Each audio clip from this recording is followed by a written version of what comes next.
When a woman pulls back, it's not random. It's not because she's busy. It's not because life got complicated. It's because she senses something about you. And what she senses will decide if she comes closer or vanishes. You ever feel like things were going amazing? Then out of nowhere, she switched up? You thought she was into you. You thought there was something real. Then suddenly, the texts slow down. Her tone changes. The warmth fades. You ask yourself, did I do something wrong? Let's talk about the 5 biggest mistakes men make when a woman pulls back. And more importantly, how to never make them again. Each one, a trap. And most men walk into all 5 blind. Comment, no more chasing. Number 1, you chase.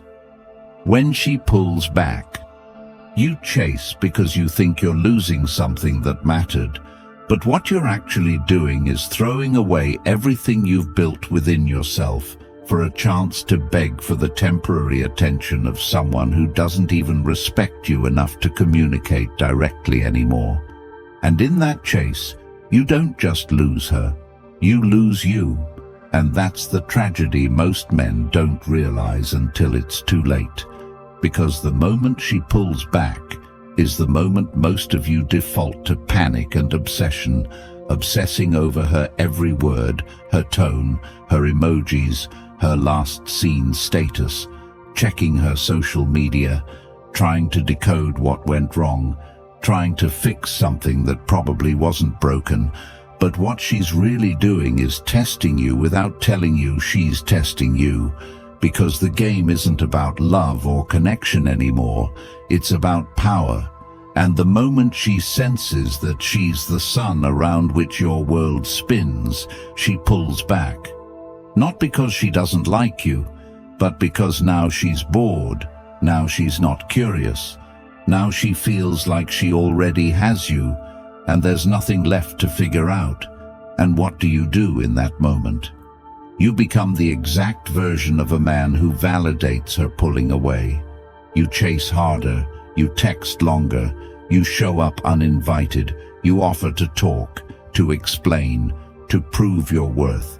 And in doing so, you confirm the one thing she needed to be sure of before disappearing completely: that you are available on demand, that your self-respect is conditional on her approval, that you will collapse under the weight of her indifference.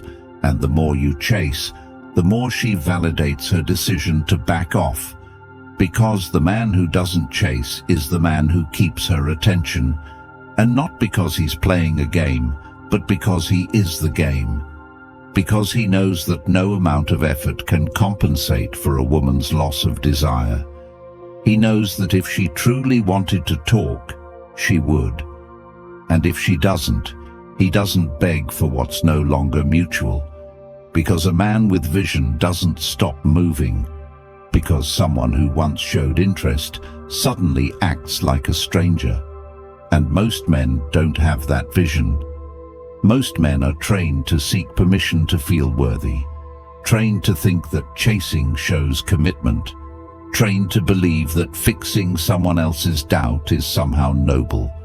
But what it really shows is your lack of grounding, and she sees it the moment you fold, the moment you agree to anything just to keep her around, the moment you start arguing for your value instead of living it. And maybe you've done it too. You felt her energy shift, you felt the warmth fade, and instead of falling back, you showed up more. You thought more effort meant more love, more texts meant more clarity, more attention would bring her closer.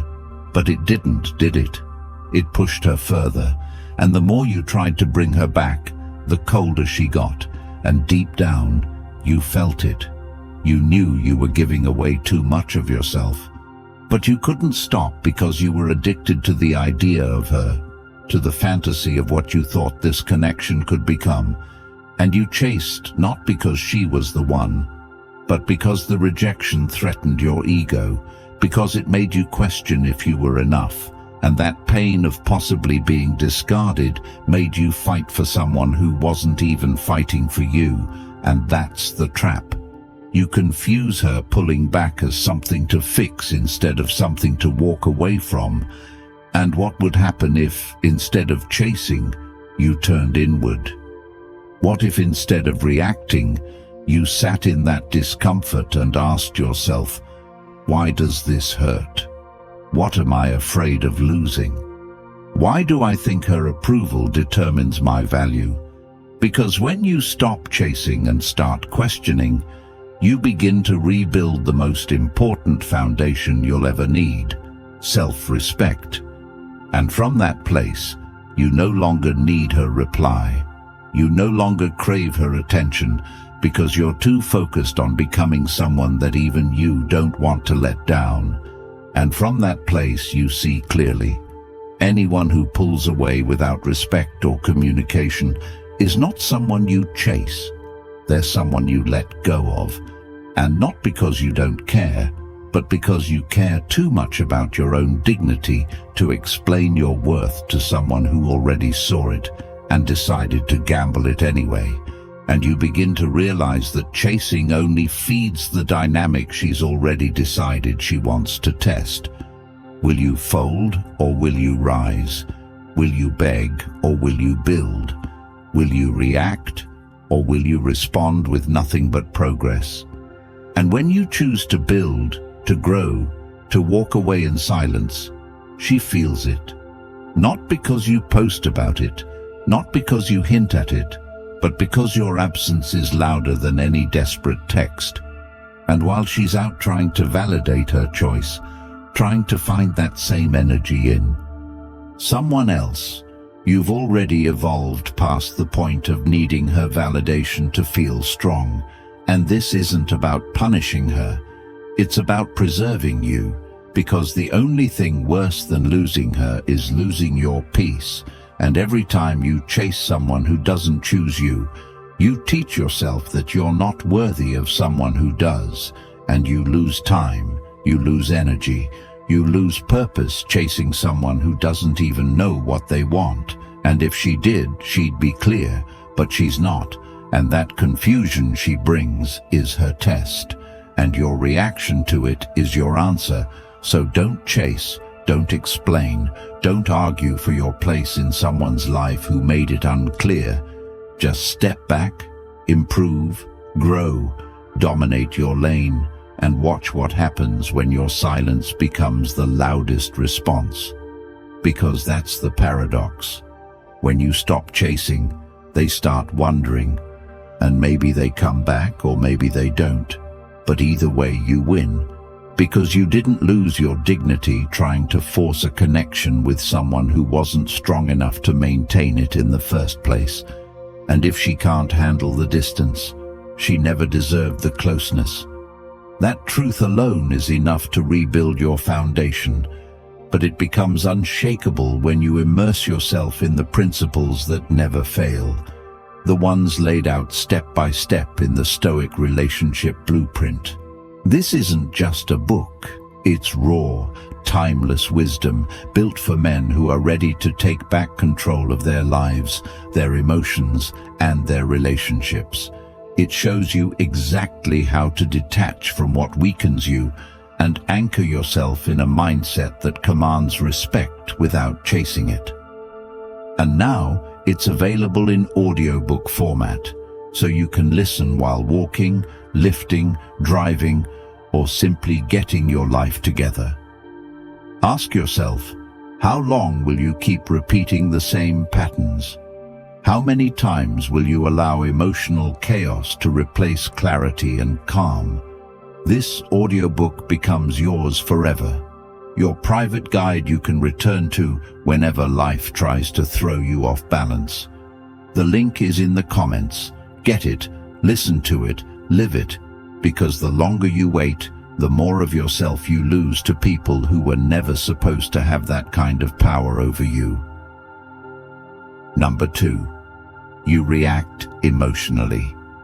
You react emotionally because deep down, you've made her response the measure of your worth, and every text she delays, every call she doesn't return, every shift in her tone feels like a personal rejection that threatens the identity you've built around her attention. And when that identity starts to crumble, you reach for whatever scraps of control you think you have left, and that control almost always looks like emotional overreaction. Not because you're weak, but because you haven't yet learned how to detach your value from someone else's behavior. And the sad truth is, most men don't know who they are without the attention of the woman they want. And when that attention fades, they panic, not because they're in love, but because their emotional dependency is being exposed, and it's a brutal mirror that reflects how little of their self-worth was actually internal.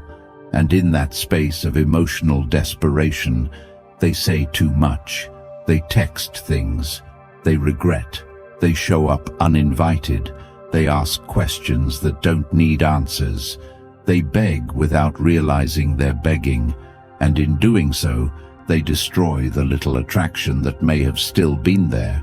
And it doesn't matter how much you cared or how good your intentions were, because in her eyes, you've just shown her that her approval controls your emotions. And once she sees that, once she feels that kind of emotional power over you, she can't unsee it, she can't unknow it, and most importantly, she can't respect it. Because the truth is, you're not supposed to be unshakable for her. You're supposed to be unshakable for you. And when a man who claims to be grounded gets emotionally hijacked by the actions of another, he reveals that he's not grounded at all. He's just calm when things go his way. And that kind of man is not trustworthy, not even to himself, because life doesn't always go your way, and people don't always do what you expect. And if every time someone pulls back or disappoints you or confuses you, your emotions explode into chaos, you're not stable, you're reactive. And if she can cause that reaction with a simple pullback, she knows she holds your emotional state in the palm of her hand. And that's not attractive, it's not strong, and it's not something that inspires trust. And if you want to transform that pattern, you have to stop making your peace conditional on her clarity and start choosing it regardless of her confusion. Because her confusion isn't yours to fix, it's yours to observe. And the more emotionally neutral you stay in the face of someone else's uncertainty, the more you demonstrate that you are a complete person before, during, and after anyone's presence in your life. And that neutrality doesn't mean you don't care. It means you care more about your direction than your distractions. And reacting emotionally isn't just about the outbursts or the long texts or the venting. It's the inner collapse the moment you start questioning your own reality because someone else changed theirs.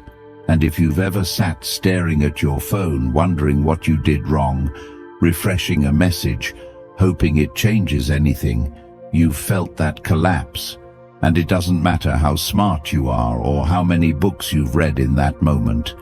You feel powerless because your sense of security was outsourced to someone else's attention. And when it disappears, you think you've lost something vital, but you haven't. What you've lost is an illusion, and if you're brave enough to sit with that discomfort without reacting, you will find clarity, because pain reveals truth. And the truth is, you were never in control of her behavior, only your response to it. And most of you are responding like scared little boys, trapped in the body of grown men, because you've never learned how to sit still with tension, how to let space be space, how to let silence be silence, without trying to fill it with desperate noise. And the woman pulling away is not the problem. Your attachment to her response is, and until you address that, you will keep losing yourself in the emotional highs and lows of other people. And that's not love, it's addiction. And when you react emotionally, you feed the addiction. You tell yourself that this connection is everything, because if it wasn't, why would you feel so much? Why would it hurt this bad? And that's the trap. The idea that intensity equals importance, but it doesn't. Intensity just means you've given away too much of yourself, and now you're bleeding for someone who hasn't even asked you to. And maybe you think that's noble. Maybe you think love is supposed to hurt. But it's not love that hurts. It's attachment and expectations and ego and fear. And the more emotionally reactive you are, the less safe you become, not just to her, but to yourself. Because if you can't trust yourself not to spiral every time someone pulls away, you're not in a relationship, you're in a prison, and she's the warden with the keys. And that's not her fault. It's yours, because you gave her that power, and the only way to take it back is to build a life that doesn't move every time she shifts her energy. And that kind of life doesn't happen by accident. It happens by choice and repetition and discipline. It happens when you get up and go to the gym, even when you don't feel like it, when you set goals and move towards them. Regardless of how your emotions are flaring, when you stop chasing comfort and start embracing discomfort, because that's where strength is born. Not in feeling better, but in doing better, even when you feel like hell. And if you want to stop reacting emotionally, you have to stop treating your emotions like facts. They're not, they're signals, and just like any signal, you can choose how you respond. You can sit with it, you can breathe, you can wait. And in that wait, you find power. Because the ability to pause in the face of chaos is the beginning of mastery. And if she comes back and you're still solid, that's attractive. But if she comes back and finds you broken, shattered, needy, she doesn't feel closer, she feels disgust. And that's the harsh truth. Most won't tell you because they want you to believe that vulnerability means emotional explosion, but it doesn't. Vulnerability means being real about your feelings while still honoring your boundaries. And if your feelings cause you to break your own standards, that's not vulnerability, that's weakness, and no one respects that, not even you. So next time someone pulls back and you feel that wave of panic rise inside you, sit with it, breathe, write it out, go lift, go create, go do something that reminds you of who you were before she showed up. And if you don't know who that is yet, then you have your answer. You've been using her as a shortcut to avoid becoming someone real. And the pain you feel now is the call to finally face yourself and build from the ground up. And when you do that, when you stop reacting emotionally and start responding intentionally, you'll find a kind of peace that no one can take away. And from that peace, you'll make decisions not based on fear or scarcity or need, but on truth and power and direction. And that's what turns her head, not your pain, not your paragraphs, not your pleas, but your presence. The presence of someone who has become so solid within himself that no amount of emotional withdrawal can shake his core. And that man is rare, that man is irresistible, and that man doesn't just keep women, he keeps himself. Number 3, you over-text and over-explain. Text after text becomes a slow leak of your self-respect, pouring validation into someone who isn't even asking for it, while convincing yourself that more words will fill the gap her silence is creating, when in reality, each sentence you send without her response chips away at your dignity. And what most don't realize is that over-explaining and over-texting never come from strength. They come from fear, from a deep unspoken belief that silence means rejection. And if that rejection is left unanswered, then it must be filled immediately with justification, apologies, clarification, or desperate attempts to reconnect. But what you're really doing is pleading for a response that no longer wants to come naturally. And anytime you need to over-explain your intentions to someone who's already shown disinterest, you're not clarifying, you're negotiating your self-worth. And the more you explain, the less power your words hold, because attention isn't won through explanation. It's won through presence and detachment. And presence isn't typing faster or longer, or sending paragraphs about how you feel or what you meant. It's standing still while they drift away and not chasing with words. Because silence is a language too, and those who are grounded understand that the moment you try to convince someone to stay through text, you've already lost their emotional investment, because people don't respond to logic when they're emotionally distant. They respond to energy, they respond to confidence, they respond to the space you give them to question their own withdrawal, and over-texting kills that space. It suffocates curiosity, it screams insecurity, and the truth is, most men use texting as a way to escape sitting with their anxiety. They need an answer, not because they need her, but because they can't stand the lack of control. And in that lack they flood her with words, trying to stabilize what has already fallen apart. But have you ever stopped to think why you keep sending those messages when you know they won't change anything? Is it because you believe she'll finally understand? Or is it because without her reply, you don't know who you are anymore? And if that's the case, then the messages aren't about love, they're about identity.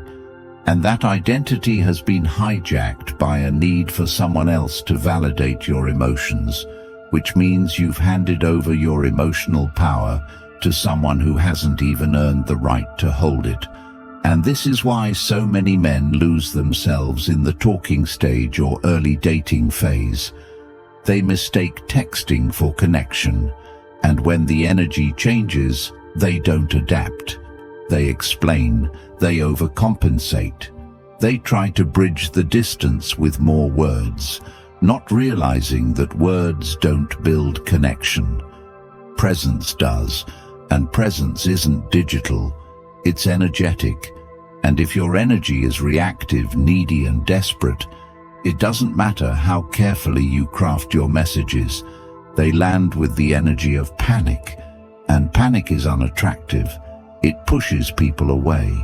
It confirms to them that they hold power over your state of mind. And in that dynamic, love dies, because love can only exist between equals, and over-explaining makes you unequal.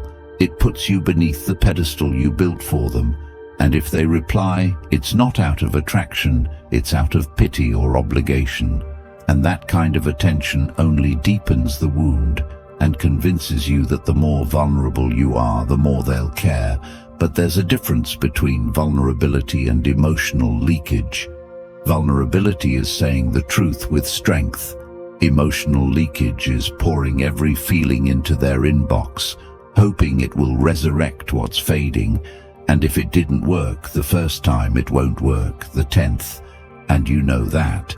But the addiction to closure keeps you texting, keeps you explaining, keeps you hoping that one more message will flip the script. But the only script that flips is the one where you stop speaking and start acting, stop reacting and start building. And building doesn't mean replacing her. It means replacing the part of you that thought constant communication was the solution to everything, because when you stop over texting, you start hearing yourself more, and what you hear in that silence is uncomfortable. At first, it's the realization that you've used communication as a shield to avoid rejection, as a crutch to avoid silence, as a bandage for your abandonment issues.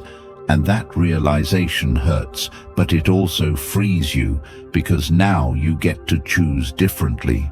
Now you get to choose discipline over impulse, strength over reaction, and clarity over confusion. And clarity isn't found in someone else's reply. It's found in the stillness after your last message, where you sit and resist the urge to explain again, and instead ask yourself, why am I seeking validation from someone who clearly isn't seeking me? And that question will wake you up, and if you're ready to hear the answer, it will change everything, because no one who truly values you needs 10 texts to understand you, and if they do, it's not clarity they lack, it's interest, and you can't text your way into someone's heart that doesn't already want to let you in, and every time you try, you devalue yourself a little more. So stop explaining. Stop over-texting. Stop trying to be understood by someone who doesn't even take the time to listen, and instead start becoming the kind of person who is so rooted in his own clarity that whether they respond or not, whether they stay or leave, whether they ghost or return, your peace remains untouched because you no longer need to speak to be heard. You are already loud in your presence, loud in your standards, loud in your actions, and when that energy meets someone who's aligned, you won't need to say much because they'll already feel it, and until then be okay with being misunderstood by those who were never meant to understand you in the first place. Number 4. You make yourself too available. Availability without boundaries quickly becomes desperation in disguise. And once someone sees that your schedule, your emotions, your attention are always ready for them at any moment, regardless of how they treat you or how inconsistent their effort is, they begin to see you not as a high-value presence, but as an emotional vending machine, someone they can push a button on and get the validation they want. And nothing kills attraction faster than the realization that someone is emotionally available on demand without requiring respect or reciprocity, because it tells them you're not choosing them from a place of standards, but from a place of need. And when need becomes the driving force behind your attention, it no longer feels intentional, it feels transactional, and no one respects what's given without cost. Especially when that cost is your self-respect, and making yourself too available isn't about texting too much or always hanging out. It's about positioning your life around someone else's availability, treating every last-minute invite like a blessing, changing your schedule to match theirs, putting their needs before your priorities, and believing that by showing them you're always there, they'll finally see how valuable you are. But what actually happens is the opposite. The more you offer without being asked, the more they take without thinking, and eventually they don't appreciate it.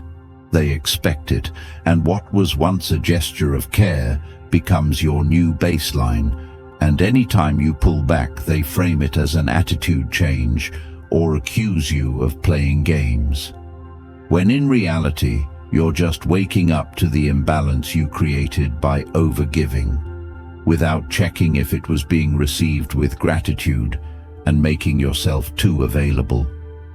Also shows up in the small things, always texting first, always initiating plans, always being emotionally open, even when they're emotionally closed, always being quick to forgive, even when no apology is offered. And every time you do that, you reinforce the idea that you'll tolerate less than you deserve, because your fear of losing the connection is louder than your commitment to protecting your peace. And that fear makes you stay when you should walk, makes you talk when you should wait, makes you explain when silence would say more. And if you've ever had someone disappear after you gave them your time, energy, consistency, and presence, you know how painful it is to feel like everything you offered meant nothing. But what you don't realize is it wasn't what you gave that ruined it. It was the fact that you gave without standards, that you were there too much, that you responded too fast, that you made it too easy. And people don't respect what's easy. They consume it and move on. And if that's been your pattern, It's time to understand that availability is only attractive when it comes with boundaries, when it's balanced with purpose, when it's chosen, not automatic. And to rebuild your value in someone's eyes, you have to start by reclaiming your time, your attention, your energy. And the first step is learning how to say no without guilt, how to stay busy, not to appear uninterested, but because your life actually has meaning without them. How to stop apologizing for prioritizing your goals. How to stop explaining why you're not free at the last minute, and instead let them experience the consequences of inconsistency, which is not access and not attention. And when they feel that space and realize that access to you is earned, not guaranteed, that your time is reserved for people who show up with intention, not convenience, that your emotions are shared with people who prove they can handle them with care, that your focus is not a default setting, but a privilege you extend to the few who deserve it. Then and only then do they start seeing you differently, not as someone who's always there, but someone they're lucky to have, because that's what makes someone irreplaceable, not how much they give, but how clear they are about who they give it to. And availability should be a reward, not a right, something that's offered in response to consistency, effort, clarity, and not confusion, inconsistency, and emotional laziness. And the more you practice this, the more peace you'll feel, because you're no longer bleeding for people who wouldn't lift a finger for you. And your life will start to reflect that standard, because you'll find yourself attracting people who value your time because you value it first, and pushing away those who only stayed because they could walk in and out as they pleased. And while it may feel lonely at first to not always be available, it's in that space that you meet the most powerful version of yourself, the one who doesn't fear silence, who doesn't chase closure, who doesn't beg for attention, because they've learned that being needed is not the same as being valued. And value doesn't come from being present all the time. It comes from being present on purpose, from showing up with standards, from choosing connection, not clinging to it. And if you're tired of being taken for granted, of always being the one who cares more, who tries harder, who gives everything and receives almost nothing, it's time to make yourself less available, not to punish others, but to honor yourself. Because the person who gets the best of you should never be someone who made you feel like an option. And if they want the privilege of your presence, let them prove it, not through words, but through effort. And until then, stay focused, stay grounded, stay disciplined, and let your availability become a rare and priceless experience, reserved only for those who show up like they actually deserve it. Number 5. You try to win her back. Trying to win someone back who has already shown hesitation becomes a slow act of self-abandonment, because the very act of trying proves that you are placing their indecision above your clarity, and in doing so, you communicate with every word and gesture that their doubt matters more than your peace. And the moment you begin to negotiate for a place in someone's life who is willing to walk away without looking back is the moment you betray your own instincts. Because deep down you feel the energy shift long before they leave. You feel the distancing, the vagueness, the emotional coldness. And instead of stepping back and letting their behavior reflect their intentions, you jump into survival mode. And survival mode doesn't look like strength. It looks like proving. It looks like overcompensating. It looks like becoming what you think they want, hoping they'll choose you again. But in doing so, you erase everything that made you attractive in the first place. You stop being the man who was centered and start becoming the one who's orbiting their moods and availability. And the tragedy is most men don't see it until after they've said too much, after they've begged, after they've reshaped themselves into an emotionally submissive version of who they once were, all in the name of getting back something that may not even be good for them. And the truth is, no one who values you leaves without explanation and comes back without effort. And if they can walk away and you feel the need to chase, to convince, to fight for a place in their world, they're no longer trying to hold space for you in, then you're not fighting for love, you're fighting for your own insecurity to be silenced. And when you try to win someone back who is pulling away, you don't pull them closer, you push them further. Because attraction doesn't grow from comfort, it grows from clarity and groundedness. And when you turn yourself into a servant for someone who's not sure about you, you lose their respect. And worse, you lose your own. And that loss shows up in everything. Your voice changes, your energy shifts, your confidence fades. And instead of being the person they were initially drawn to, you become the version they're now trying to escape. And still you try harder, you offer more. You think if you just say the right thing, if you just show how committed you are, if you just prove how deeply you care, that maybe they'll see the light and come back. But that's not how human nature works. We are drawn to what we can't fully control, not what we've already conquered. And when someone sees that they have full power over your emotional state, they stop valuing your presence, because what's easy to obtain is easy to forget, and you become easy, not because you are, but because your behavior tells them you are. And maybe you've justified it. Maybe you've said things like, "But we had something real," or "They just need time," or "I just need to remind them who I am."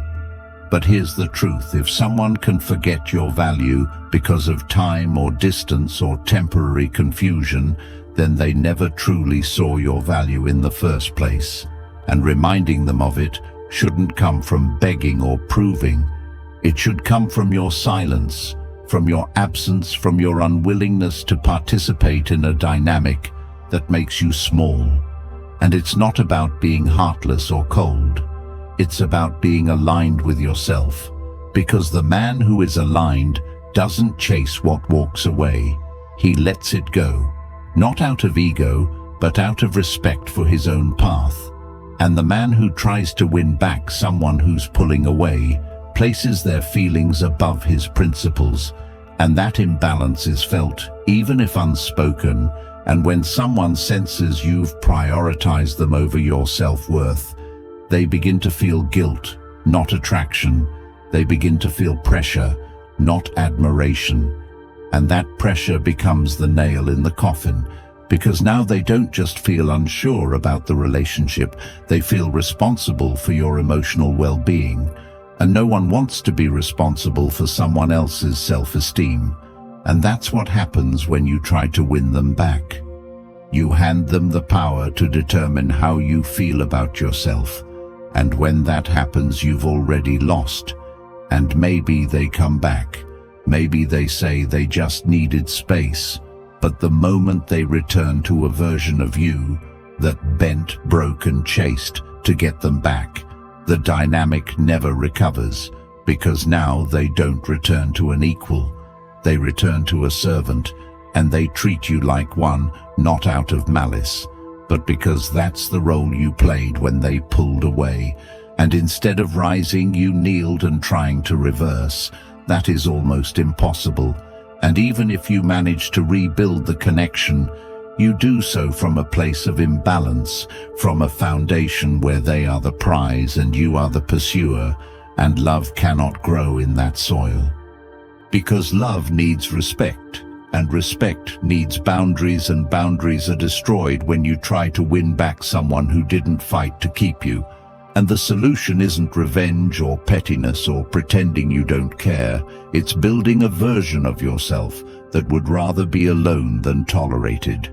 It's becoming so focused on your mission that anyone who walks away does, so knowing they can't be replaced, but they will be outgrown. It's waking up and choosing to stop chasing breadcrumbs when you're capable of baking your own bread. It's understanding that love given out of fear is never received with appreciation. And the day you decide to stop fighting for people who don't fight for you is the day you begin to truly live. And it's not a loss, it's a leveling up. And the man who levels up doesn't just win back his peace. He becomes the person no one ever wants to walk away from again. Not because of manipulation, not because of scarcity, but because his presence is so rooted, so strong, so undeniably full, that losing him feels like losing gravity, and you only get there by letting go of anyone who requires you to beg for their attention or chase their approval or prove your place in their life. Because the truth is, the person you have to win over will never truly be yours. And the person who sees you clearly will never make you feel like you need to be anything other than who you already are. And if you're still stuck on someone who left, if you're still replaying the texts, the conversations, the moments, trying to figure out what you could have done differently, the answer isn't in doing more, it's in doing less. Stop texting, stop explaining, stop proving, stop begging, stop waiting, and start building, start working, start healing, start elevating, and watch what happens, not to them, but to you.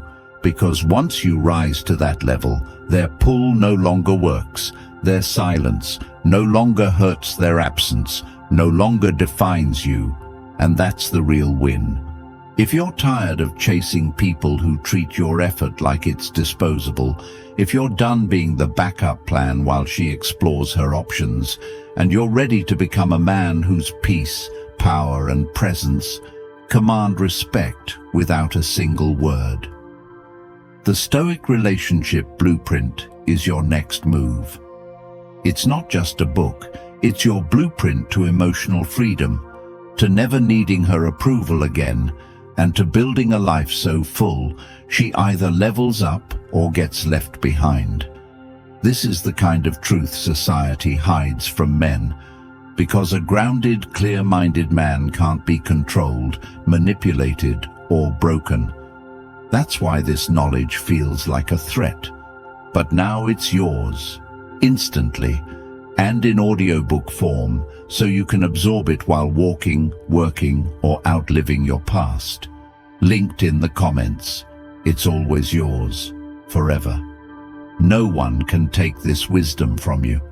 If you're ready, comment, "I claim my power," like this video, subscribe, so more men can break free and stop wasting years chasing what was never real.